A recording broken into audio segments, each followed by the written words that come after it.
have read, it seems. So I will read each sentence and we will go sentence by sentence. I'm starting. Okay. I need a green signal from you. Okay. It is possible to cultivate and extend the use of the intuitive mind in proportion as we rely less predominantly upon the reasoning intelligence. So how do we do that? Normally we use our brain and our thinking power and we reason out things and we say, okay, this does not seem reasonable, this seems reasonable. So it's a mental operation. Now, mental operation should not be given up prematurely, otherwise you will end up in great difficulty. So, but if you slowly, gradually make your mind silent, okay, and then open yourself up, okay, just think that your head is cut open and the intuition is coming through, and then this process you continue until slowly Sridhar is saying it is possible to replace entirely the normal reasoning intelligence by the intuition. It is possible, but not easy. Okay, it's very difficult, but it can come. It can come in bits and pieces. In the beginning, you can actually test yourself and see. You get an idea first in your mind, then check later on whether that idea was correct or not in the physical world. Okay, you verify, and you will see very often that yes, it was right, and no, it was not right. So slowly, slowly, it can become, but the condition for that is mind must become absolutely silent. So long as your mind is not silent, the intuition cannot be 100% right. But when your mind becomes silent and your identification with body mind ceases and you are in the Brahmic consciousness, then the intuition can be far, far, far superior. But even when you are in the spiritual planes of consciousness, if you are in the higher mind, okay, your intuition may not always be correct. That's what Sri Aurobindo says. But if your mind is stationed not in the higher mind or element mind, but if the consciousness is stationed fully in the intuition, then it is absolutely right. But if it is lower, you will get intimation, you will get influences, you will get suggestions from the intuition, but they cannot always be 100% right if you are lower. But if you are above the intuition, you don't even need intuition because you need better instruments of knowledge. Okay, so this is what Sridhar is saying. It is possible to cultivate. Not the word possible. He is not saying that it can be done, but it is possible to cultivate and extend the use of the intuitive mind in proportion as we rely less predominantly upon the reasoning intelligence. It's a slow replacement. We may train our mentality not to seize, as it does now, upon every separate flash of intuitive illumination for its own inferior purposes. That's another thing. When you want to use it for inferior purposes, okay, not to precipitate our thought at once into a crystallizing intellectual action around it. We have to be very, very objective and not say, oh, intuition has come, I will act on it. No, you just wait patiently. We can train it. Train what? It, the reason, the intelligence, to think in a stream of successive and connected intuitions, to pour light upon light in a brilliant and triumphant series. This is at a very high level. It's not at our level at all. But here it is normally our stream of successive and connected intuition. Connected is reasoning. So you have to replace the stream of successive connected reasonings, arguments, with stream of successive connected intuitions. The intuition must replace the reason. Then only you can approach the truth nearer and nearer. To pour light upon light in a brilliant and triumphant series, that can come only after you have gone to the Brahmic consciousness and above. We shall succeed in this difficult change in proportion as we purify or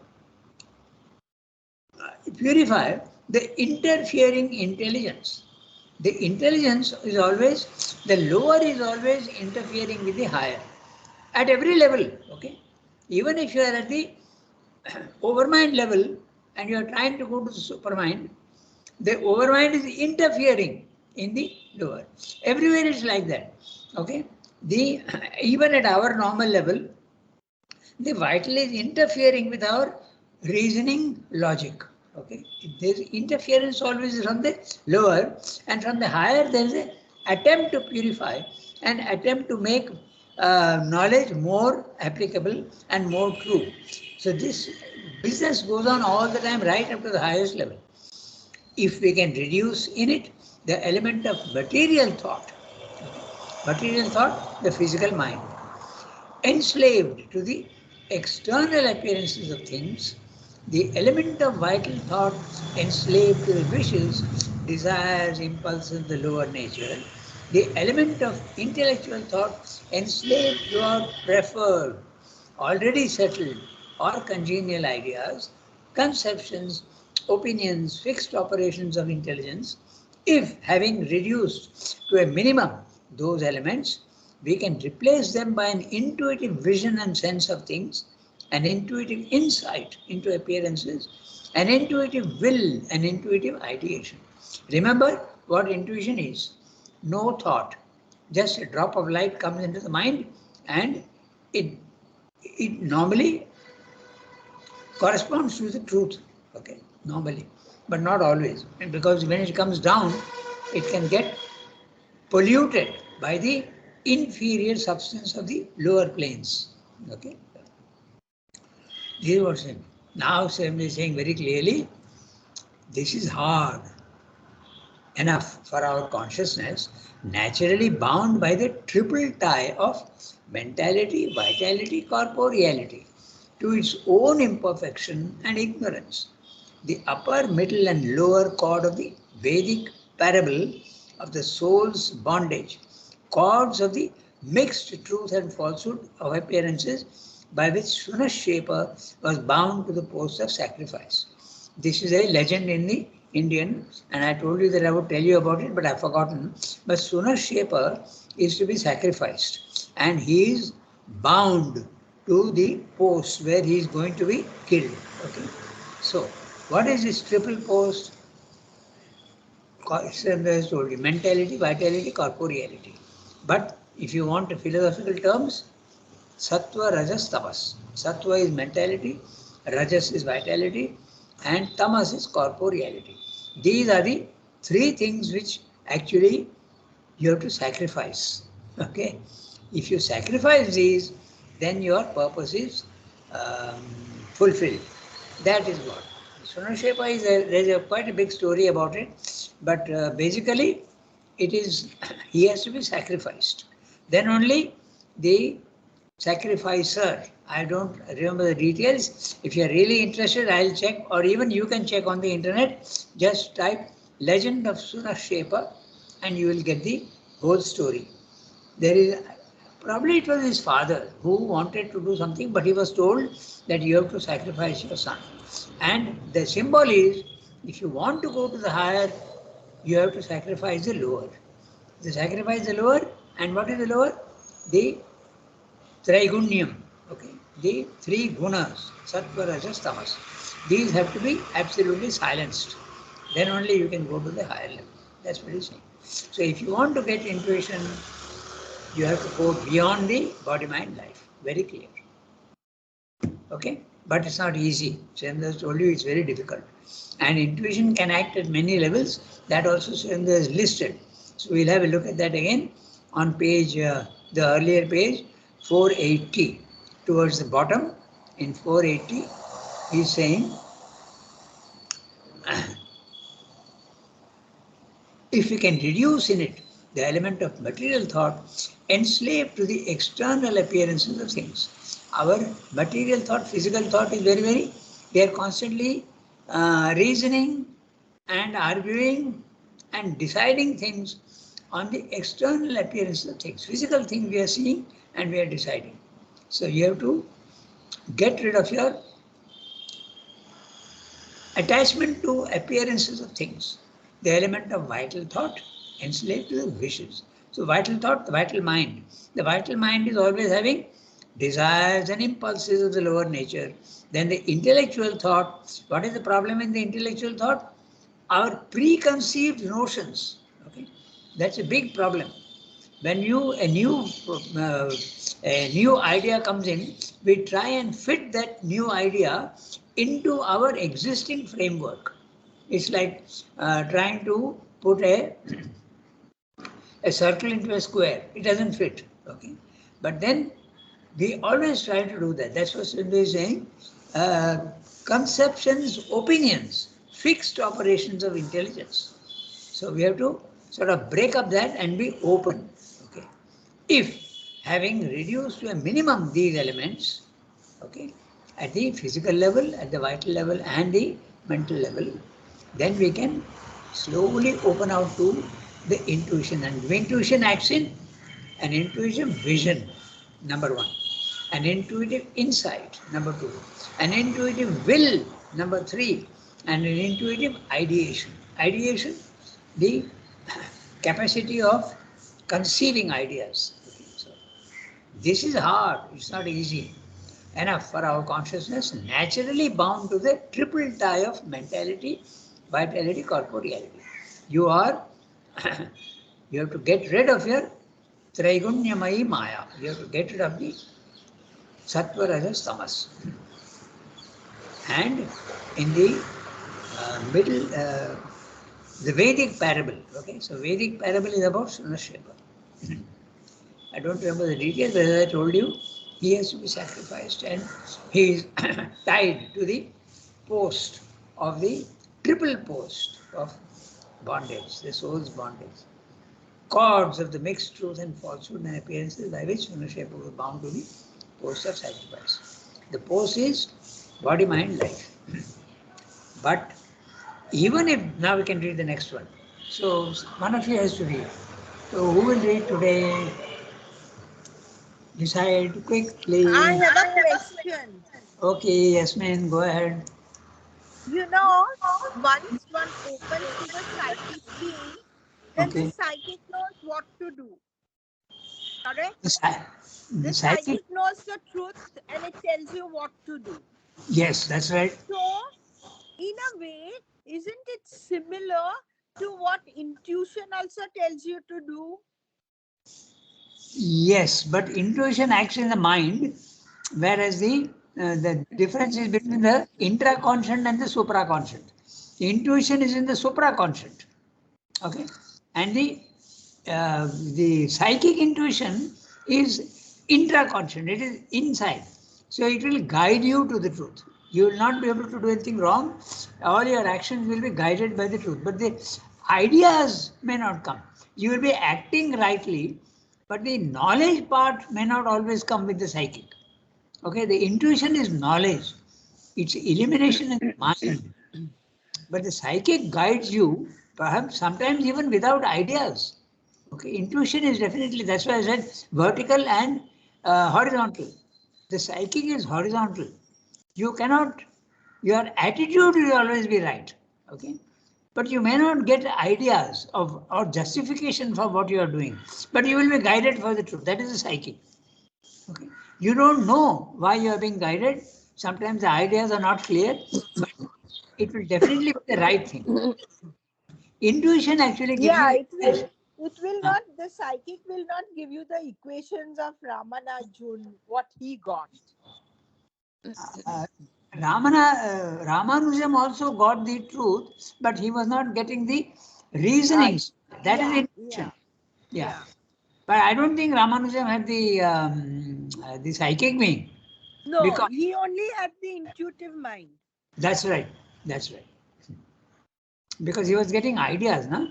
When you are the psychic opens, the faculty of getting the right equations in mathematics may not come, but you will be guided to the right action. If there's a thing to be done or not to be done, auto, automatically, without reasoning, your psychic will be able to guide you in the right way. But without ideas, ideas may not be there at all. Okay. but you know that what you have to do. That's a psychic. There's a difference between the two. Remember that, vertical, one is going up and one is going inside. The intraconscient and the supraconscient. The supraconscient always takes you more towards knowledge. Okay? But when you go into yourself, you are going towards truth. When you are also enlarging your everything, you are enlarging your understanding of things. But it is more a feeling and a perception, not knowledge necessarily. Some amount of knowledge does come because you know what is to be done and what is not to be done. But it's not knowledge in the sense of jnana, not mental knowledge. The mind planes are all above. Okay, so higher mind, relevant mind, intuitive mind. Intuition is one of the mental regions. It is in the mental range, but the psychic is not in the mental range. It is deep inside, and it automatically guides you without any arguments. You know that what you have to do without ideas. Okay, let's read the next one. But even Can if I read? yes, please. Your journey was okay, Yasmin? Yes, with Mother's grace, all was fine. Yeah.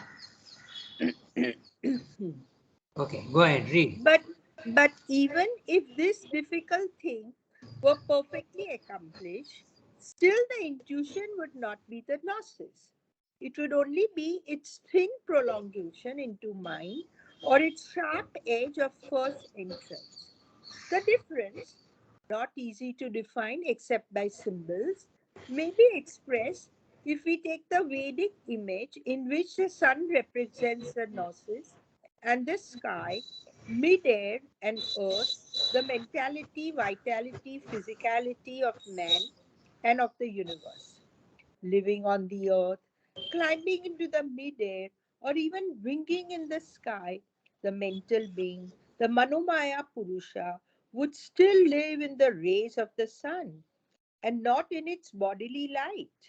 And in those rays, he would see things not as they are, but as reflected in his organ of vision, deformed by its faults or limited in their truth by its restrictions. But the Vijnanamaya Purusha lives in the sun itself, in the very body and blaze of the true light. He knows this light to be his own self luminous being, and he sees besides all that dwells in the rays of the sun, sees the whole truth of the lower triplicity and each thing that is in it. He sees it not by reflection in a mental organ of vision, but with the sun of Gnosis itself as his eye.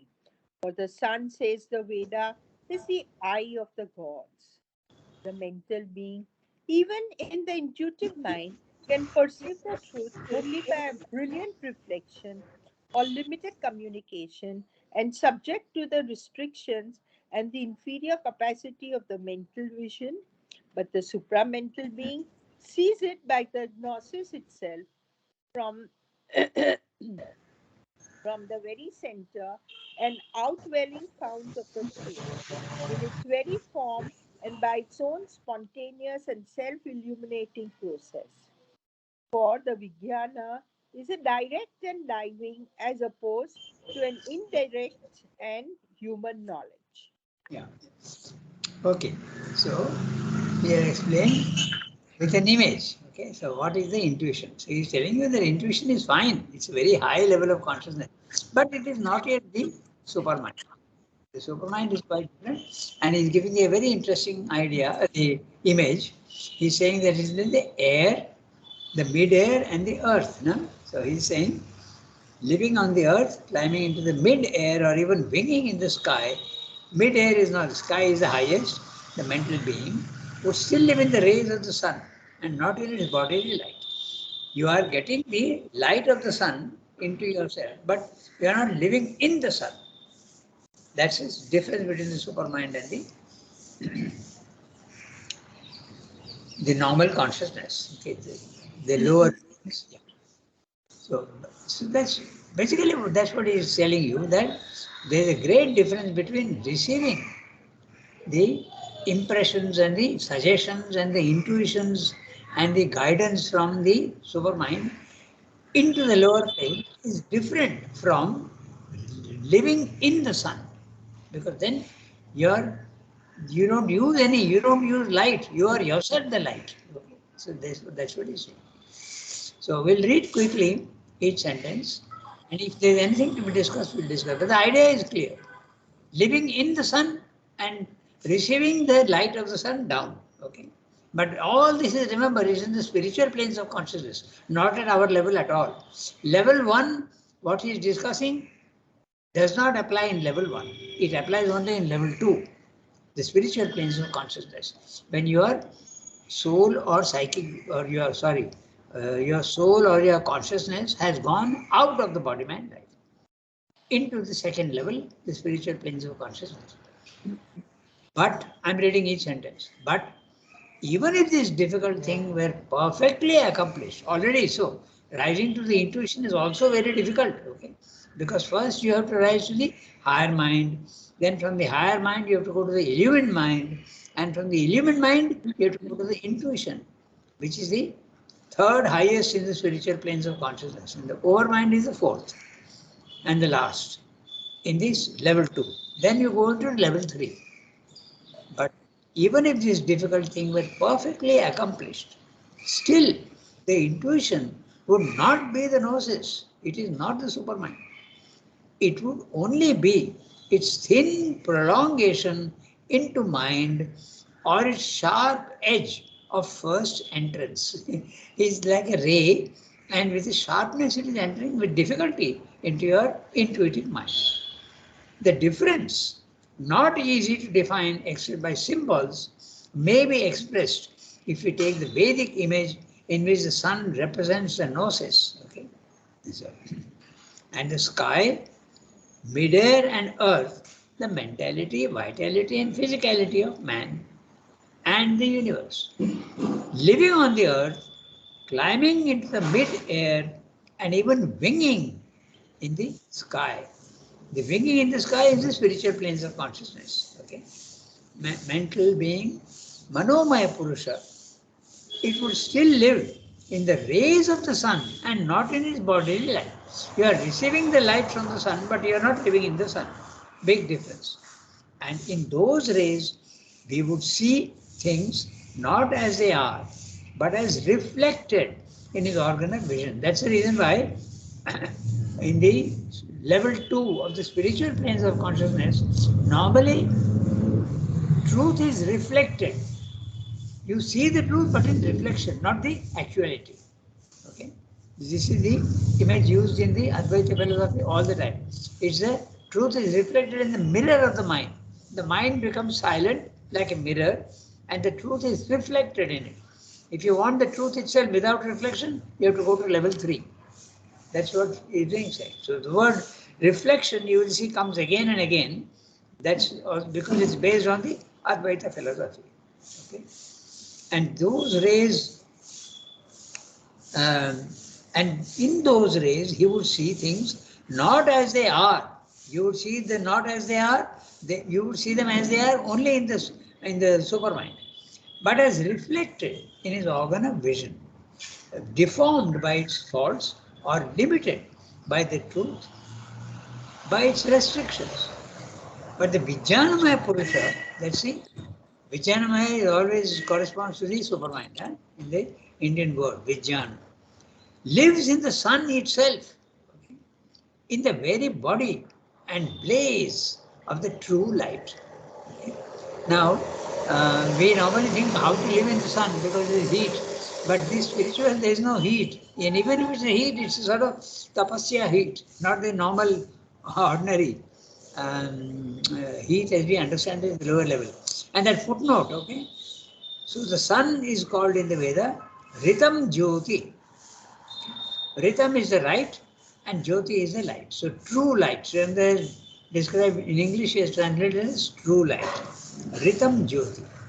Satyam Ritam Brihat is the word, 3 words used for the supermind in the Veda, Rig Veda. Satyam Ritam Brihat. The truth, the vast, the right, and the vast. That's a description of the Superman. So, he knows this light to be his own self-luminous being. The individual soul now, when he goes to the supermind, he realizes that he is really made up of that only. He is actually that essentially. And he sees besides all, oh no, I have to read it this way. He knows this light to be his own luminous being, self-luminous being, and he sees besides all that dwells in the rays of the sun. Besides is you have to use it in the sense of apart from, okay? Moreover, okay, in that sense. All that dwells in the rays of the sun sees the whole truth of the lower triplicity. The lower triplicity, body, mind, life, or the sattva, rajas, tamas. And each thing that is in it. He sees everything. He sees it not by reflection, which is in a mental organ of vision, but with the sun of gnosis itself as his eye. Okay? There is no reflection then. You become the light itself. Okay? For the sun, says the Gita, says the Veda, is the eye of the gods. Okay? So, the mental being, even in the intuitive mind, can perceive the truth only by a brilliant reflection. Again, see, he's using the word reflection.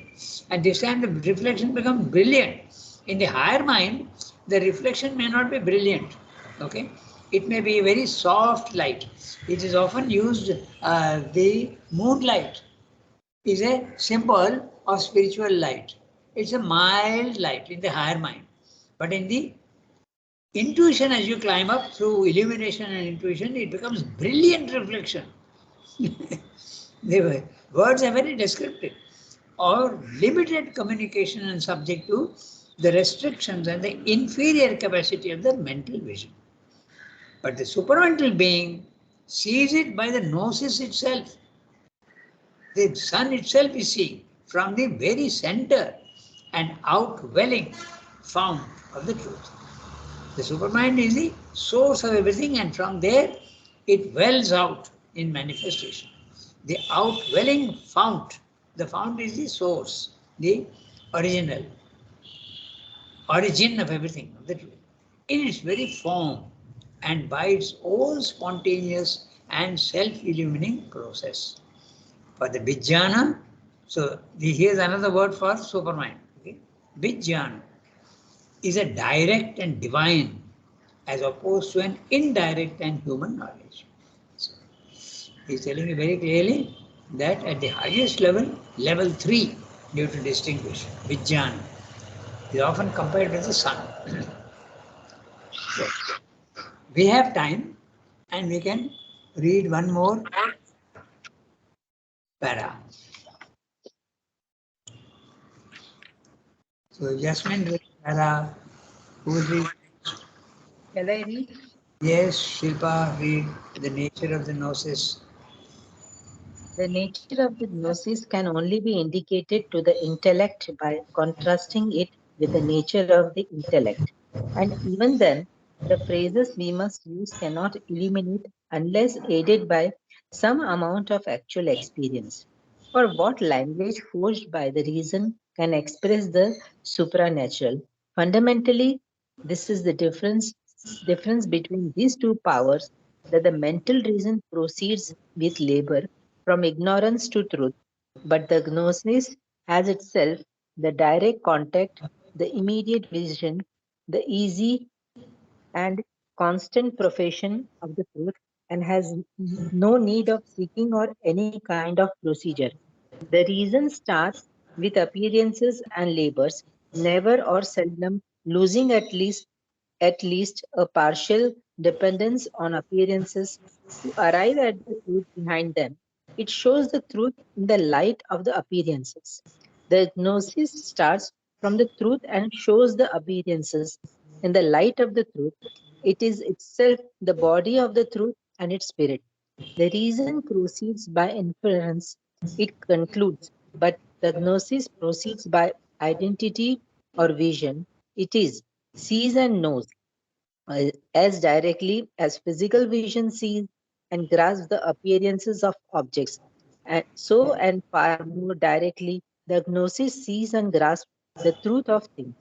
But where the physical senses gets into relation with objects by a veiled contact, the gnosis gets into identity with things by an unveiled oneness. Thus, it is able to know all things as a man knows his own existence, simply convincingly, directly.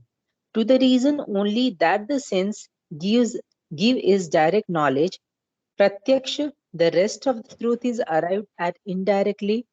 To the gnosis, all its truth is direct knowledge, pratyaksha. Therefore, the truth gained by the intellect is an acquisition over which there hangs always a certain shadow of doubt and incompleteness, a surrounding penumbra of night and ignorance of half knowledge, a possibility or annihilation by farther knowledge. The Yeah. truth of the gnosis is free from doubt, self evident, self existent, irrefragable, absolute. Yeah. Irrefragable means unanswerable, irrefutable, unquestionable, indisputable, if you want. Okay. That's a irrefragable. That's a word. Unanswerable, irrefutable, unquestionable, indisputable. So he is telling you that it's very difficult to explain about the supermind, and the only way it can be done is to contrast it. I will tell you what the supermind is and what the mind is. So when you know what the mind is, it's the opposite of the mind. So all the faculties of the mind he is giving you and he is telling you it is this, it is this. He is comparing the two. That's the only way you can understand somewhat to a certain extent. That's what he's saying. So we read the para, each sentence. The nature of the gnosis can only be indicated to the intellect by contrasting it with the nature of the intellect. If you understand what the intellect is, then you can think of the opposite. You'll get some idea of what the supermind is. That's what he's saying. And even then, the phrases we must use cannot illuminate unless aided by some amount of actual experience. So it's only finally experience that tells you what it really is. For what language forged by the reason can express the supra-rational? Supra-rational is beyond the reason. So how can language? Language belongs to reason. Yeah, that's right. To reason and mind. But the supermind is not the mind. It is far, far superior. So, language can never express what is beyond language. Fundamentally, this is the difference between these two powers, that the mental reason proceeds with labor, number one, from ignorance to truth, number two. Okay? But the gnosis has in itself the direct contact, the immediate vision, the easy and constant possession of the truth, and has no need of seeking or any kind of procedure. So, we look at this very carefully. When you think of something, you are struggling with the mind. You argue, it is this, it is this, it is that you are discriminating, you are analyzing, okay? And this is the mind. But there is no question of looking, discriminating, analyzing. All this is not there because the truth is directly in front of you. Okay. Later on, he has used the word pratyaksha, prati aksha, absolutely right in front of your eyes. You see it. Okay. At our level, it is paroksha. It is to be seen far away. It's not near. But pratyaksha is absolutely manifest right in front of your eyes. So this is the difference between the mind and supermind.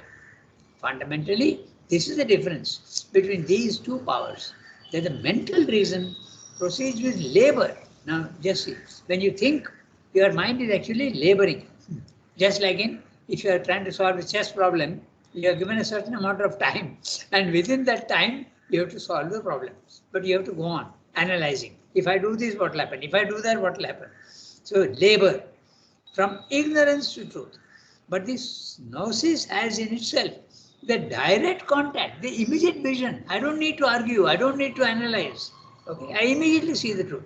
The easy and constant possession of the truth. You don't acquire the truth through reasoning. You possess it already. The possession of the truth. And has no need of seeking or any kind of procedure. There is no procedure there. Okay, it's eliminated entirely. The reason starts with appearances and labors. Okay. Starts and labors. The word labor here is verb. Huh? The reason starts with appearances and labors, struggles. Okay. It struggles with the appearances. Never or seldom losing at least a partial dependence upon appearances. The mind is always using sense data. That's what he's telling you. Okay. Sometimes it can go beyond sense data, but it starts always from the sense data. Okay. To arrive at the truth behind them.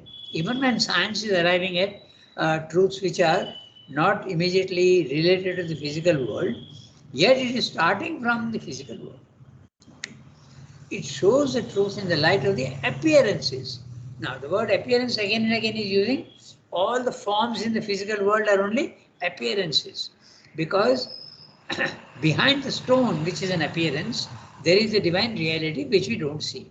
But from the supramental, you will see the form as well as you will see the appearance as well as the reality behind the appearance. That's the difference. The gnosis, supermind, starts from the truth and shows the appearances in the light of the truth. So it will tell you what is the truth of the stone, what is the truth of a tree, what is the truth of an animal, what is the truth in man. It will show you both. It will show you the form as well as the truth behind it. The reason proceeds by inference. It concludes. Okay? You start by inference. And inference, you remember, inference and deduction. Okay? Deduction and inference. Deduction is you start with a hypothesis, and we had the other word, no? Premise. You start with a premise which you take for granted, and then you reason accordingly. And you conclude something. It's a 3-step reasoning. Okay. He's just saying here very clearly inference and concludes. So, the usual deductive process, induction and deduction. So, deduction is man is mortal. Then the second sentence, the minor statement and the major statement. The minor statement, so and so is a man. Okay. Third conclusion, therefore, that so and so is mortal. This is the deduction. That's what reason proceeds by inference. It concludes. It comes to conclusions after a certain process. But the gnosis proceeds by identity or vision. It is. It doesn't need to think. It sees and knows as directly as the physical vision sees and grasps the appearance of objects. So, and far more directly, the gnosis sees and grasps the truth of things. It is like this. The word so always uses in the sense of like this. As directly as the physical vision sees and grasps the truth, the appearances of things, so and far more directly, okay, the gnosis sees and grasps the essential truth of things. It sees the form as well as the truth of things. But where the physical sense gets into relation with objects by veiled contact, the gnosis gets into identity with things by an unveiled oneness. It goes beyond the form and the appearance to the truth behind.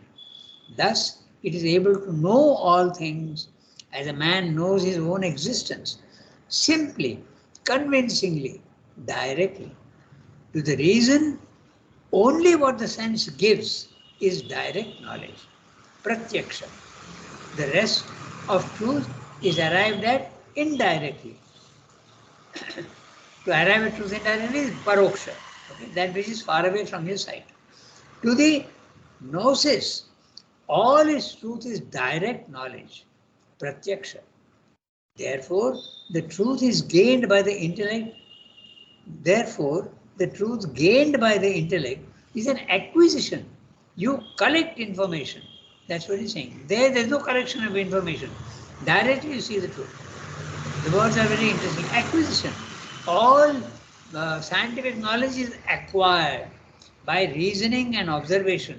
Okay, it's an acquisition over which there hangs always a certain shadow of doubt, an incompleteness, a surrounding penumbra of night and ignorance or half knowledge.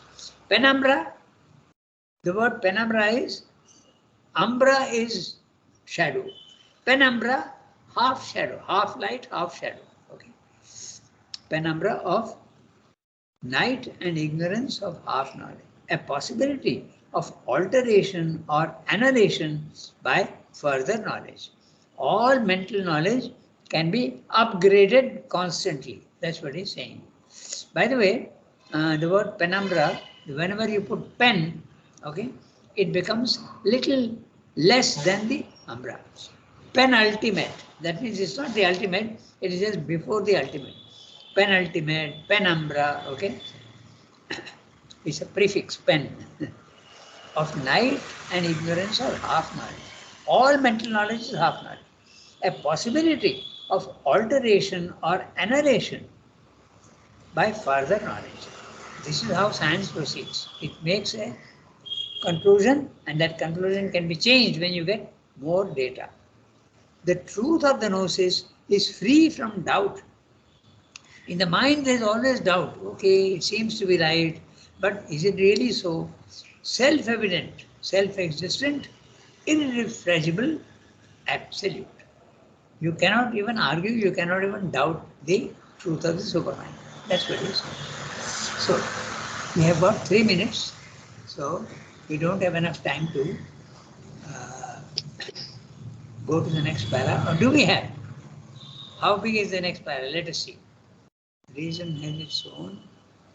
Oh, it's quite a big para. So we stop here today.